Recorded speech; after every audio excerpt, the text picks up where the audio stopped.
السلام علیکم ورحمۃ اللہ وبرکاتہ۔ عزیز طالبات، امید ہے آپ سب خیر و عافیت کے ساتھ ہوں گے۔ آج ہم اپنی کتاب تفسیر جلالین کا سبق نمبر 45 پڑھ رہے ہیں۔ سورۃ النساء کی آیت نمبر 11، یوصیکم اللہ فی اولادکم للذکر مثل حظ الانثیین الی آخرہ سے اپنے سبق کا آغاز کریں گے۔ اعوذ باللہ من الشیطان الرجیم، بسم اللہ الرحمن الرحیم۔ یوصیکم اللہ فی اولادکم للذکر مثل حظ الانثیین فإن كن نساء فوق اثنتين فلهن ثلثا ما ترك وإن كانت واحدة فلها النصف ولأبويه لكل واحد منهما السدس مما ترك إن كان له ولد فإن لم يكن له ولد وورثه أبواه فلأمه الثلث فإن كان له إخوة فلأمه السدس من بعد وصية يوصي بها أو دين آباؤكم وأبناؤكم لا تدرون أيهم أقرب لكم نفعا فریضۃ من اللہ ان اللہ کان علیما حکیما۔ جی، یوصیکم اللہ فی اولادکم للذکر مثل حظ الانثیین، اللہ تمہیں وصیت کرتا ہے تمہاری اولاد کے بارے میں مرد کا حصہ دو عورتوں کے برابر ہے۔ للذکر مثل حظ الانثیین، مرد کا حصہ دو عورتوں کے برابر ہے۔ فَإِن كُنَّ نِسَاءً فَوْقَ اثْنَتَيْنِ فَلَهُنَّ ثُلُثَا مَا تَرَكَ، پھر اگر عورتیں ہوں دو سے زیادہ تو ان کے لیے دو تہائی ہے۔ فَإِن كُنَّ نِسَاءً فَوْقَ اثْنَتَيْنِ، پھر اگر عورتیں ہوں دو سے زیادہ، فَلَهُنَّ ثُلُثَا مَا تَرَكَ، تو ان کے لیے دو تہائی ہے جو وارث جو اس نے میت نے چھوڑا۔ فَلَهُنَّ ثُلُثَا مَا تَرَكَ، تو ان کے لیے دو تہائی ہے جو اس میت نے چھوڑا۔ وَإِن كَانَتْ وَاحِدَةً فَلَهَا النِّصْفُ، پھر اگر ایک ہی عورت ہو تو اس کے لیے نصف ہے۔ وَلِأَبَوَيْهِ لِكُلِّ وَاحِدٍ مِّنْهُمَا السُّدُسُ مِمَّا تَرَكَ إِن كَانَ لَهُ وَلَدٌ، اور اس کے میت کے ماں باپ کے لیے دونوں میں سے ہر ایک کا چھٹا حصہ ہے اس میں سے جو میت نے چھوڑا، ہر ایک کے لیے چھٹا حصہ ہے۔ ان کان لہ ولد، شرط یہ ہے کہ اگر اس کی اولاد ہو، ان کان لہ ولد، اگر میت کی اولاد ہو تو والدین میں سے ہر ایک کے لیے چھٹا حصہ ہے میت کے ترکہ میں سے۔ فَإِن لَّمْ يَكُن لَّهُ وَلَدٌ وَوَرِثَهُ أَبَوَاهُ فَلِأُمِّهِ الثُّلُثُ، اور اگر اس میت کی اولاد نہ ہو اور ماں باپ ہی اس کے وارث ہوں تو والدہ کے لیے ایک ثلث ہے۔ فَلِأُمِّهِ الثُّلُثُ، تو والدہ کے لیے ایک ثلث ہے اور بقیہ والد کے لیے ہو جائے گا دو ثلث۔ فَإِن كَانَ لَهُ إِخْوَةٌ فَلِأُمِّهِ السُّدُسُ، پھر اگر اس میت کے کئی بہن بھائی ہوں تو اس کی ماں کا چھٹا حصہ ہے۔ من بعد وصیت یوصی بها او دین، اس کے بعد کہ جو اس وصیت کے بعد کہ جو وہ وصیت کر گیا یا بعد ادائے قرض کے۔ من بعد وصیت یوصی بها او دین، اس کے بعد کہ جو وہ وصیت کر گیا یا ادائے قرض کے بعد۔ آباؤکم و ابناؤکم، تمہارے باپ اور تمہارے بیٹے۔ لا تدرون ایہم اقرب لکم نفعا، تم کو نہیں معلوم ان میں کون تمہارے لیے نفع پہنچانے میں نزدیک تر ہے۔ لا تدرون ایہم اقرب لکم نفعا، تم کو نہیں معلوم ان میں سے کون تمہارے لیے نفع پہنچانے میں نزدیک تر ہے۔ فریضۃ من اللہ، اللہ کا مقرر کیا ہوا حصہ ہے۔ فریضۃ من اللہ ان اللہ کان علیما حکیما، بے شک اللہ تعالی جاننے والا حکمت والا ہے۔ جی، یوصیکم یأمرکم اللہ فی شأن اولادکم بما یذکر، اللہ تعالی تمہیں تمہاری اولاد کے بارے میں بما یذکر، آئندہ مذکور کا حکم دیتا ہے جو آگے آ رہا ہے۔ مذکورہ کا اللہ تعالیٰ تم کو حکم دیتا ہے للذکر منہم کہ ان اولاد میں سے جو اولاد مرد ہو اس کے لیے مثل حظ الانثیین دو عورتوں کے برابر حصہ ہے للذکر منہم ان اولاد میں سے لڑکے کا حصہ مثل حظ نصیب الانثیین دو عورتوں دو لڑکیوں کے حصے کے برابر ہے اذا اجتمعتا معه جب وہ دو لڑکیاں لڑکے کے ساتھ جمع ہو جائیں جب وہ دو لڑکیاں لڑکی کے ساتھ جمع ہو جائیں تو دو لڑکیوں کے حصے کے برابر ایک لڑکے کا حصہ ہے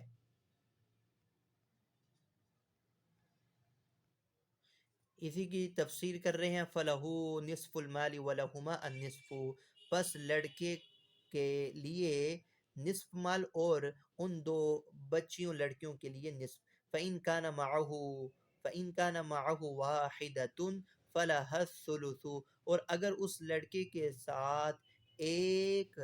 لڑکی ہو ایک بچی ہو تو اس بچی کے لیے ثلث اور اس بچے کے لیے دو ثلث وَإِنْ أَنْفَرَدَ وَإِنْ انْفَرَدَ حَازَ الْمَالِ اور اگر وہ تنہا لڑکا ہی ہے تو وہ سارا مال جمع کر لے گا فَإِنْ كُنَّ أَيْ الْأَوْلَادِ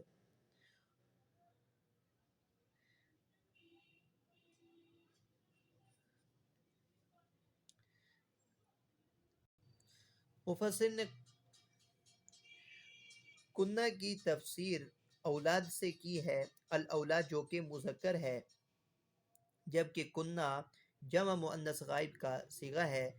تو اس کا جواب دے رہی ہیں کنہ کی خبر نساء چونکہ مؤنث ہے لہذا خبر کی رعایت کرتے ہوئے ضمیر کو مؤنث لائے ہیں انس الضمیر باعتبار خبر خبر کی رعایت کرتے ہوئے ضمیر کو مؤنث لائے ہیں اعلی تأویل المولودات فَإِن كُنَّ أَيْ الْأَوْلَاد اور اگر وہ اولاد ہو سب کی سب نساء عورتیں ہی عورتیں ہوں فقط فوق اثنتین دو سے زیادہ فلہن ثلث ما ترک تو ان کے لیے دو تہائی ہے اس میں سے ما ترک المیت جو میت نے مال چھوڑا اس میں سے دو تہائی ان عورتوں کا حق ہے وَكَذَا الْإِثْنَتَانِ یوں ہی یعنی کہ دو بھی شامل ہیں فوق اثنتین اگر وہ عورتیں دو سے زیادہ ہوں تو دو بھی اسی ہی میں شامل ہے وَكَذَا الْإِثْنَتَيْنِ دو بھی اسی میں شامل ہے لِأَنَّهُ لِلْأُخْتَيْنِ بِقَوْلِهِ اس لیے کہ جب دو ثلث کا حصہ دو بہنوں کے لیے حدیث سے ثابت ہے یا سورت کے آخر میں جو آ رہا ہے اس سے جب ثابت ہوا تو پھر ان دو بچیوں کے لیے بیٹیوں کے لیے تو بطریق اولا دو ثلث کا حکم ہوگا فلہما الثلثان مما ترک فہما اولا ان دو بیٹیوں کا حق دو ثلث کا ہوگا بطریق اولا کیوں لأن البنت تستحق الثلث مع الذکر فمع الانثى اولا اس لیے کہ جو لڑکی ہے جو بیٹی ہے وہ ثلث کا مستحق ہو جاتی ہے بیٹے کی موجودگی میں تو دوسری کسی مؤنث اولاد کی موجودگی میں تو بطریق اولا وہ ثلث کی مستحق ہوگی اس لیے دو لڑکیاں ہوں تو وہ دو ثلث کی مستحق ہوں گی دو سے زیادہ ہوں گی جتنی بھی زیادہ ہوں وہ دو ثلث ہی کی مستحق رہیں گی وفوقا فوقا کا جو صیغہ ہے قیلہ کہا گیا ہے کہ یہ صلہ ہے وقیل لدفع توهم زیادة النصیب بزیادة العدد لما فهم استحقاق الاثنتين الثلثين من جعل الثلث للواحدة مع الذکر کہا گیا ہے کہ یہاں پر جو فوقا کا جو اضافہ ہے یا فوقا کو جو صیغہ ہے لڑکیوں کی تعداد کے زیادہ ہونے کی صورت میں حصے کے زیادہ ہونے کے وہم کو دفع کرنے کے لیے ہے لڑکیوں کی تعداد کے زیادہ ہونے کی صورت میں حصے کے بھی زیادہ ہونے کا جو وہم تھا اس کو دفع کرنے کے لیے ہے کہ دو لڑکیوں کا دو ثلث کا مستحق ہو جانا دو لڑکیوں کا دو ثلث کا مستحق ہو جانا لڑکے کے ساتھ ایک لڑکی ہونے کی صورت میں ایک ثلث سے سمجھا گیا ہے۔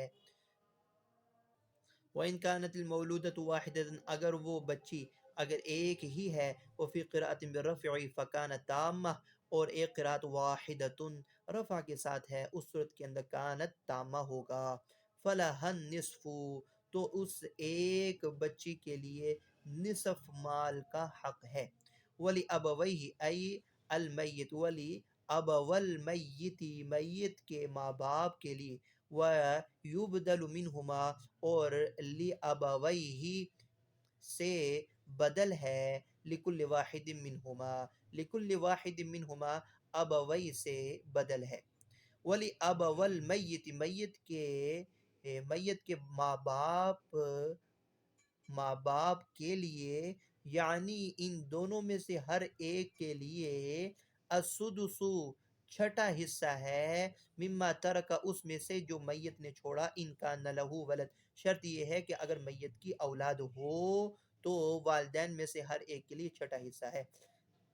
ذکر او انثی اگر میت کی اولاد ہو مذکر یا مؤنث۔ ونکتۃ البدل افادۃ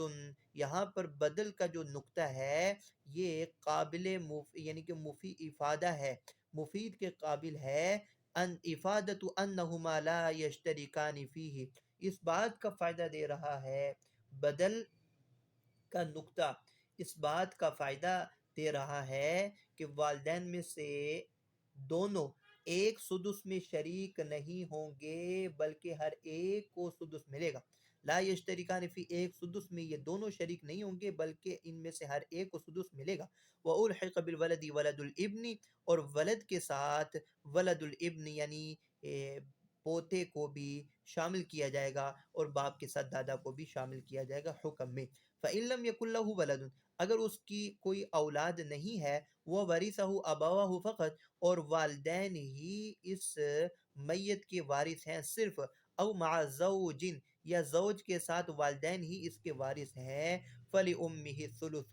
تو والدہ کے لیے ایک تہائی حصہ ہے، بضم الحمزہ و بکسریہ دو قراءت ہیں حمزہ کے ضمہ کے ساتھ اور حمزہ کے کسرہ کے ساتھ، فَلِأُمِّهِ فرارا من الانتقال من ضمة إلى كسرة لثقله في الموضعين ضمہ سے کسرہ کی طرف انتقال سے بچنے کے لیے، ضمہ سے کسرہ کی طرف انتقال سے بچنے کے لیے ایک قرأت حمزہ کے کسرہ کے ساتھ بھی ہے، لثقلہ فی الموضعین اس کے ثقیل ہونے کی وجہ سے دونوں جگہوں میں۔ جی فَلِأُمِّهِ میں دو قراتوں کی طرف اشارہ کر رہے ہیں مفسر، فَلِأُمِّهِ کے حمزہ کے کسرہ کی علت کی طرف بھی اشارہ کیا ہے، ایک ہے فَلِأُمِّهِ اور دوسری قرات ہے فَلِإِمِّهِ۔ تو یہاں پر مفسر فرارا من الانتقال من ضم الى کسرة سے حمزہ کے کسرے کی علت کی طرف بھی اشارہ کر رہے ہیں کہ ضمہ سے کسرہ کی طرف انتقال سے بچنے کے لیے یہاں پر حمزہ کی کسرہ کے ساتھ ہے۔ مشہور قرات حمزہ کے ضمہ کے ساتھ ہے فَلِأُمِّهِ اور دوسری قرات حمزہ کے کسرہ کے ساتھ فَلِإِمِّهِ بھی ہے۔ مفسر نے اس قرات کی وجہ یہ بیان کی ہے کہ فَلِأُمِّهِ کی صورت میں ضمہ سے کسرہ کی طرف انتقال لازم آتا ہے۔ فَلِأُمِّهِ میں جو مشہور قرات ہے اس قرات میں ضمہ سے کسرہ کی طرف انتقال لازم آ رہا ہے جو کہ ایک ثقیل امر ہے، اس لیے حمزہ کو بھی کسرہ ہی رہنے دیا، حمزہ پر بھی کسرہ ہی رہنے دیا۔ تو اسی کی طرح مفسر نے اشارہ کیا اور دوسری قرآت جو حمزہ کے کسرہ کے ساتھ اس کی علت بیان کرتے ہوئے کہا ضمہ سے کسرہ کی طرف انتقال سے بھاگتے ہوئے بچنے کے لیے، ضمہ سے کسرہ کی طرف انتقال سے بچنے کے لیے کسرہ حمزہ کے کسرہ کے ساتھ بھی ایک دوسری قرأت ہے، لثقلہ فی الموضعین دونوں جگہ میں یہ بات ثقیل ہے۔ الثلث ای ثلث المالی مال کا ثلث ہے والدہ کے لیے، او ما یبقى بعد الزوج یعنی یا پھر جو زوج کے حصے کے بعد جو باقی رہ جائے اس کا ثلث والدہ کے لیے ہے۔ والباقی للاب، اور باقی حصہ والد کے لیے ہے۔ فإن كان له إخوة، اور اگر اس میت کے بہن بھائی ہوں، اثنان فصاعدا، دو ہوں یا اس سے زیادہ، فصاعدا ذکور او اناث، وہ بہن ہوں یا بہنیں ہوں یا بھائی ہوں، فَلِأُمِّهِ السُّدُسُ، تو اس صورت کے اندر والدہ کا حصہ وہ سدس ہے، یعنی چھٹا حصہ ہے۔ والباقی للاب، اور باقی حصہ وہ والد کا ہے۔ ولا شیء لل ولا شیء للإخوة، اور بھائیوں کا کوئی حصہ نہیں ہے۔ وإرث من ذکر ما ذکر، اور مذکورین کا وإرث من ذکر ما ذکر، مذکورین کے لیے مذکورہ حصے کا وارث بننا، من بعد تنفیذ وصیت، اس وصیت کے نافذ کرنے کے بعد ہے۔ مذکورین کا مذکورہ حصوں کا وارث بننا اس وصیت کے نافذ کرنے کے بعد ہے جو وہ میت وصیت کر چکا ہے، جو وہ وصیت کر جائے۔ بالبناء للفاعل والمفعول، یہ بھی مبنی للفاعل اور مبنی للمفعول ہے۔ فعل معروف اور فعل مجہول دو قرات ہیں، یوصی یوصا بہا، جس کی وہ وصیت کر چکا ہے، او قضاء دین علیہ، یا جو اس پر دین کی قرض کی ادائیگی ہے اس کے بعد۔ وتقدیم الوصیت علی الدین وان كانت مؤخرة عنه في الوفاء للاهتمام بها، یہاں پر وصیت کو قرض پر مقدم کرنا اہتمام کی وجہ سے ہے۔ للاہتمام بها، وصیت کو دین پر قرض پر مقدم کرنا دراصل وصیت کے اہتمام کی وجہ سے ہے، اگرچہ وصیت قرض سے مؤخر ہے ادائیگی میں، کیونکہ ترتیب یہی ہے کہ سب سے پہلے ترکہ میں سے قرضے کی ادائیگی کی جائے گی، اور پھر وصیت ثلث مال میں سے وصیت ادا کی جائے گی۔ تو وصیت کو قرض پر مقدم کرنا وصیت کے اہتمام کی وجہ سے ہے، وگرنہ اگرچہ وصیت مؤخر ہے۔ آباؤکم و ابناؤکم، تمہارے باپ اور تمہارے بیٹے، مبتدا، یہ مبتدا ہے جبکہ اس کی خبر، لا تدرون ایہم اقرب لکم نفعا، کہ تم کو نہیں معلوم کہ ان میں سے کون تمہارے لیے نفع پہنچانے میں نزدیک تر ہے، کون تمہارے لیے دنیا اور آخرت میں نفع پہنچانے کے اعتبار سے نزدیک تر ہے۔ فظن ان ابنہ انفع، فظن ان ابنہ انفع له فیعطیہ المیراث فیکون الاب انفع، اس لیے کہ وہ یہ گمان کرتا ہے کہ اس کا بیٹا وہ زیادہ نفع پہنچانے والا ہے اور وہ اس کو اپنی وراثت عطا کر دیتا ہے، وہ اپنا مال اس کو دے دیتا ہے، جبکہ باپ زیادہ نفع بخش ہوتا ہے۔ او بالعکس، اور اس کے برعکس کے ساتھ وہ گمان کچھ کرتا ہے اور حقیقت میں کچھ اور نفع بخش ہوتا ہے۔ وَإِنَّمَا الْعَالِمُ بِذَلِكَ اللَّهُ فَفَرَضَ لَكُمُ الْمِيرَاثَ، چنانچہ اس بات کا صحیح علم رکھنے والا وہ اللہ ہی ہے، اور اسی نے تمہارے لیے میراث کو مقرر کیا، حصوں کو مقرر کیا۔ فریضۃ من اللہ، یہ اللہ تعالی ہی کی طرف سے مقرر کرتا ہے۔ ان اللہ کان علیما بخلق، اللہ تعالیٰ اپنی مخلوق کو جانے والا، حکیما فیما دبرہ لہم، اور جو مخلوق کے لیے تدبیر کی ہے اس کی حکمت اس کے بارے میں حکیم ہے۔ لم یزل متصفا بذالک، یعنی وہ اس صفات حکیمانہ اور علیمانہ صفات کے ساتھ ہمیشہ متصف رہا ہے۔ جی اگلی آیت، وَلَكُمْ نِصْفُ مَا تَرَكَ أَزْوَاجُكُمْ إِن لَّمْ يَكُن لَّهُنَّ وَلَدٌ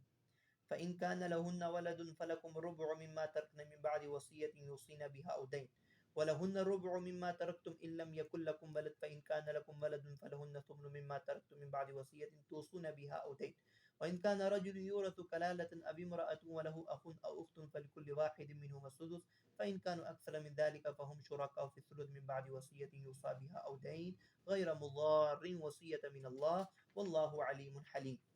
جی، وَلَكُمْ نِصْفُ مَا تَرَكَ أَزْوَاجُكُمْ إِن لَّمْ يَكُن لَّهُنَّ وَلَدٌ، یاد رہے یہاں پر میاں بیوی کے حصے کو بیان کر رہے ہیں اللہ تعالیٰ۔ وَلَكُمْ نِصْفُ مَا تَرَكَ أَزْوَاجُكُمْ إِن لَّمْ يَكُن لَّهُنَّ وَلَدٌ، اور تمہارے لیے، تم مردوں کے لیے آدھا ہے جو چھوڑ مریں تمہاری بیویاں،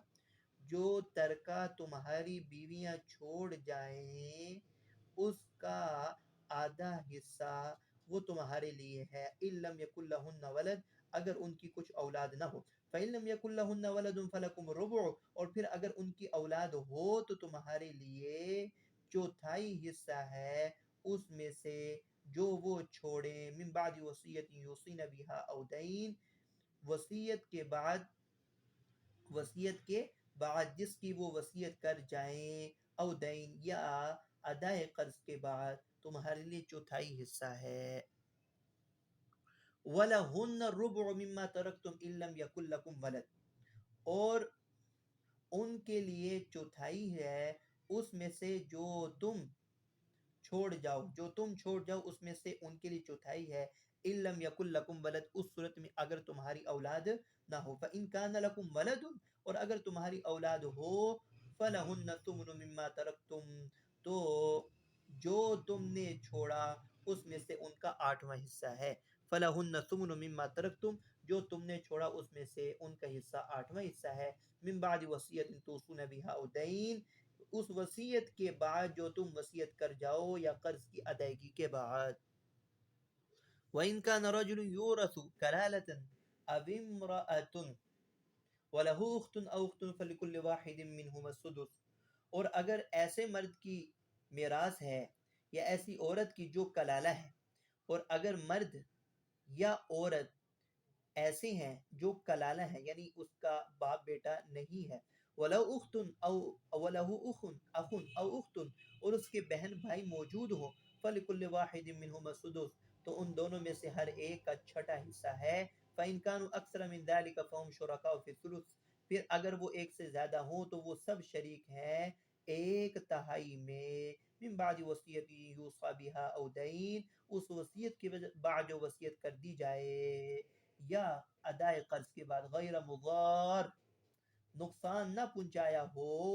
وصیت من اللہ، یہ اللہ کا حکم ہے۔ واللہ علیم حلیم، اور اللہ تعالیٰ جاننے والا حلم والا ہے، اللہ تعالیٰ جاننے والا حلم والا ہے۔ آپ کے سامنے میاں بیوی کے حصے آگے ہیں۔ وَلَكُمْ نِصْفُ مَا تَرَكَ أَزْوَاجُكُمْ إِن لَّمْ يَكُن لَّهُنَّ وَلَدٌ، اور تمہارے لیے اس میں آدھا حصہ ہے جو تمہاری بیویاں چھوڑ جائیں، إِن لَّمْ يَكُن لَّهُنَّ وَلَدٌ، اگر ان کی اولاد نہ ہو، منکم او من غیرکم، تم سے یا تمہارے علاوہ دیگر شوہروں سے اگر ان کی کوئی اولاد نہ ہو تو تمہارے لیے آدھا حصہ ہے ترکے میں۔ فَإِن لَّمْ يَكُن فَإِن كَانَ لَهُنَّ وَلَدٌ، اگر ان کی اولاد ہو، فَلَكُمُ الرُّبُعُ مِمَّا تَرَكْنَ مِن بَعْدِ وَصِيَّةٍ يُوصِينَ بِهَا أَوْ دَيْنٍ، تو تمہارے لیے چوتھائی ہے ترکے میں سے بعد اس وصیت کے جو وہ وصیت کر جائیں یا قرض کی ادائیگی کے بعد۔ وَأُلْحِقَ بِالْوَلَدِ فِي ذَلِكَ وَلَدُ الْإِبْنِ، اور ولد کے ساتھ شامل کیا جائے گا اس میں ولد الابن، پوتے کو بھی شامل کیا جائے گا، بالاجماع، اجماع کے سبب۔ وَلَهُنَّ أَيْ الزَّوْجَاتُ تعددن او لا، کہ وہ بیویاں وہ متعدد ہوں یا نہ ہوں، متعدد ہوں یا نہ ہوں، ان کے لیے ہے چوتھائی اس میں سے جو تم چھوڑ جاؤ، جو ترکہ تم چھوڑ جاؤ تو ان کے لیے چوتھائی حصہ ہے۔ إِن لَّمْ يَكُن لَّكُمْ وَلَدٌ، اگر تمہاری اولاد نہ ہو۔ فَإِن كَانَ لَكُمْ وَلَدٌ، اگر تمہاری اولاد ہو ان میں سے یا ان کے علاوہ دیگر بیویوں سے تمہاری اولاد ہو تو ان کے لیے آٹھواں حصہ ہے اس میں سے جو تم ترکہ چھوڑو۔ من بعد وصیت توصون بها او دین، اس وصیت کے بعد جو وصیت تم کر جاؤ یا قرض کی ادائیگی کے بعد۔ وولد الابن کالولد فی ذلک اجماعا، اور اسی طرح ولد الابن یعنی پوتا اجماع کی بنیاد پر بیٹے ہی کی مانند ہے۔ وَإِن كَانَ رَجُلٌ يُورَثُ صِفَةٌ، یہ یورث یہ جملہ فعلیہ خبریہ ہو کر رجل کی صفت ہے، اور اگر وہ شخص، وہ مرد، او امرأۃ یا عورت کلالہ ہیں، اگر وہ مرد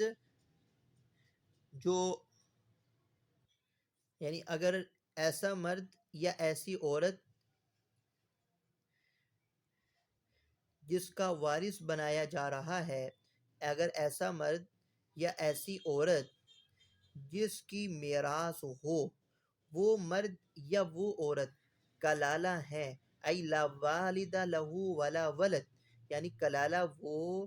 مرد یا وہ عورت کہ جس کی اولاد نہ ہو اور جس کے نہ ہی والد ہوں، یعنی اصول فروع جس کے نہ ہوں، یعنی اگر وہ مرد جس کی میراث ہے یا وہ عورت جس کی میراث ہے وہ کلالہ ہوں، جس کی اصول و فروع نہ ہوں، وَلَهُ أَيْ لِلْمُورِثِ، اور مورث کے لیے اور اس کے لیے مورث کلالہ کے لیے بہن بھائی موجود ہوں، من امن، یعنی کہ من امن، کہ وہ بھائی ہو یا کوئی بہن ماں شریک بہن ہو اس کی، وقرأ به ابن مسعود وغیرہ، ابن مسعود وغیرہ نے اس کی قرأت کی ہے۔ فَلِكُلِّ وَاحِدٍ مِّنْهُمَا السُّدُسُ، تو ان میں سے ہر ایک کے لیے ہے چھٹا حصہ، مما ترکا، جو اس کلالہ نے چھوڑا کہ جس کی اولاد نہیں اور نہ ہی اس کے والدین۔ فَإِنْ كَانُوا الْإِخْوَةُ وَالْأَخَوَاتُ مِنَ الْأُمِّ، اور اگر وہ بہن بھائی ہوں ایک سے زیادہ، اکثر من ذلك ای من واحد، ایک کا حکم گزر چکا، اکثر من ذلك، اگر وہ ایک سے زیادہ ہوں، فہم شرکاء فی الثلث، فہم شرکاء، تو وہ سب کے سب ایک ثلث ایک تہائی میں شریک ہو جائیں گے، یستوی فیہ ذکورہم واناثہم، اس میں مرد عورت برابر ہوں گے، من بعد وصیت یوصی بہا او دین، بعد اس وصیت کے جو وصیت کر دی جائے یا قرض کی ادائیگی کے بعد، غیر مضار، نقصان نہ پہنچایا جائے، حال من ضمیر یوصی، یوصی کی ضمیر سے یہ حال ہے، جملہ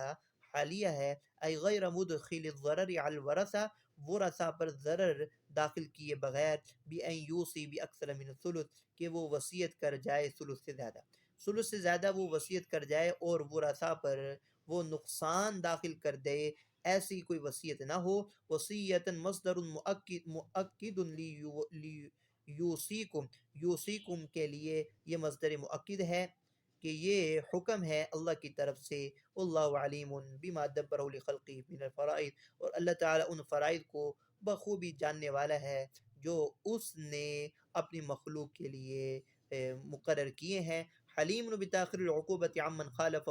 اور جو ان فرائض کی مخالفت کرتا ہے اس سے عذاب کو مؤخر کر کر وہ بردبار ہے۔ وخصت سنت توریث من ذکر بمن لیس فیہ مانع، اور سنت نے مذکورہ صفات والے مرد اور عورتوں کو وارث بنانے کی وراثت کو خاص کیا ہے، اس کے ساتھ کہ جب کہ ان میں کوئی موانع ارث موجود نہ ہو، بمن لیس فیہ مانع، مانع ارث موجود نہ ہو۔ خصت سنت توریث من ذکر بمن لیس فیہ مانع، اور سنت نے مذکورہ کی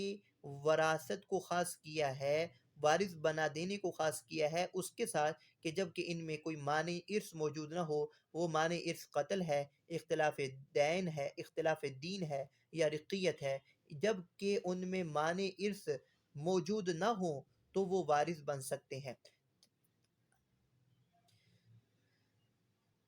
جی اگلی آیت ہے، تلك حدود اللہ ومن یطع اللہ ورسولہ يدخلہ جنات تجری من تحت النار خالدین فیہا وذلک الفوز العظیم۔ تلک حدود اللہ، یہ اللہ تعالیٰ کی حدود ہیں، اللہ تعالیٰ کی مقرر کردہ حدود ہیں۔ ومن یطع اللہ ورسولہ، جو اللہ اور اس کے رسول کی اطاعت کرے گا، یدخل جنات تجری من تحت النار خالدین فیہا، اسے ایسے باغات میں داخل کرے گا کہ جس کے نیچے نہریں بہتی ہوں گی اور وہ اس میں ہمیشہ رہیں گے، وذلک الفوز العظیم، اور یہ بڑی کامیابی۔ ومن یعص اللہ ورسولہ ویتعدی حدودہ یدخل نارا خالدا فیہا، اور جو اللہ اس کے رسول کی نافرمانی کرے گا اور بڑھ جائے گا اس کی حدود سے، وہ اس کو آگ میں داخل کرے گا جس میں وہ ہمیشہ رہے گا، وَلَهُ عَذَابٌ مُهِينٌ، اور ان کے لیے ذلیل کرنے والا عذاب۔ اور ان کے لیے دلیل کرنے والا مہین، دلیل کرنے والا عذاب. تلک ای الاحکام المذکورہ، یہ مذکورہ احکام من امر الیتامى وما بعدہ، یتیموں سے متعلق اور ما بعد جو وصیت سے متعلق احکام مذکورہ ہیں، یہ اللہ تعالیٰ کی مقرر کردہ حدود ہیں. شرائعہ التي حدها لعباده، یہ وہ شریعتیں ہیں کہ جس کو بندوں کے لیے اللہ نے مقرر کیا ہے، متعین کیا ہے. لیعملوا بها، تاکہ ان شرائع، ان احکامات پر بندے عمل پیرا ہوں. ولا یعتدوها، اور اس سے تجاوز نہ کریں. ومن یطع اللہ ورسولہ فیما حکم به، اور جو اللہ اس کے رسول کی اطاعت کرے ان باتوں میں جس کا اس نے حکم دیا ہے. یدخلہ بالیاء والنون، یہ یا کے ساتھ ایک قرات ہے اور ایک قرات نون کے ساتھ ہے، جمع متکلم کے صیغے کے ساتھ. ندخلہ، اس صورت کے اندر جو جمع متکلم کے صیغے کے ساتھ ہے قرات ندخلہ نون کے ساتھ، اس میں صنعت التفات ہے. تو جو اللہ اس کے رسول کی اطاعت کرے گا وہ اس کو داخل کر دے گا ایسے باغات میں جن کے نیچے سے نہریں بہتی ہوں گی، وہ اس میں ہمیشہ رہیں گے. وذالک الفوز العظیم، یہ بڑی کامیابی ہے. ومن یعص اللہ ورسولہ، اور جو اللہ اس کے رسول کی نافرمانی کرے گا، ویتعد حدودہ، اور اس کے حدود سے وہ بڑھ جائے گا، اس کی حدود سے تجاوز کرے گا، بڑھ جائے گا. یدخلہ بالوجہین، تو وہ اس کو داخل کر دے گا ان دونوں وجہ کی بنیاد پر. اللہ اس کے رسول کی نافرمانی اور اس کی حدود سے بڑھ جانا، ان دونوں وجوہات کی بنیاد پر وہ اس کو ایسے آگ میں داخل کر دے گا جس میں وہ ہمیشہ رہے گا. وَلَهُ فِيهَا، اور اس آگ میں اس کے لیے عذاب مہین، ذلیل کرنے والا عذاب ہے. ذو اہانت والا، رسوا کن عذاب ہے. رعی فی الضمائر فی الآیتین، دونوں آیتوں کی ضمائر میں لفظ من کی رعایت کرتے ہوئے ضمیر واحد کی لے کر آئے ہیں. رعی فی الضمائر فی الآیتین لفظ من، اور ان تمام دونوں آیتوں کی ضمائر میں لفظ من کی رعایت کرتے ہوئے مفرد کی ضمیر لے کر آئے ہیں. رعی لفظ من کے لفظ کی رعایت کی گئی ہے دونوں آیتوں کی ضمائر میں